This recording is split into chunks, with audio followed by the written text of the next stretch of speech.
আচ্ছা, আমার কোন ভিডিও সোশ্যাল মিডিয়াতে, ফেসবুকে, ইউটিউবে, ইনস্টাগ্রামে বা টিকটকে, যেখানেই হোক, কখনো দেখেছেন যে আসিফ হুজুর অন্য কোন হুজুরের বদনাম করছে?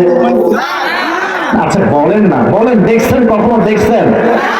যদি কখনো কোনো হুজুরকে নিয়ে মন্তব্য পান, আমার কখনো যদি পান, দেখবেন আমি ভালোটা বলেছি, খারাপটা আমি বলি নাই। যদি কোনো খারাপ গুণ কারো থাকে, আমি ফোন দিব যে ভাই এটা প্রবলেম মনে হচ্ছে, ঠিক করে নেন। বাট আমার মনে হয় সোশ্যাল মিডিয়ায় বললে অনেক ভিউ পাওয়া যায়, বাট যুবকদের মাঝে একটা দ্বন্দ্ব তৈরি হয়, অমুক হুজুরের ভক্ত আমরা, আর কাউকে ভালো লাগে না। আমাদের কথা একটা দল মত দেখে নয়, আমরা সবাইকে আল্লাহর জন্য, ইসলামের জন্য ভালোবাসি, ঠিক কিনা বলে?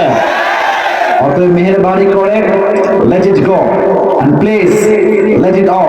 আর কইলেন না মারামারি, মারামারি করে সমাধান কখনো হয় না। আসেন একে অপরকে আমরা ভালোবাসি, দোয়ার মাধ্যমে জীবনটা সুন্দর করে আমাদেরকে তৌফিক দান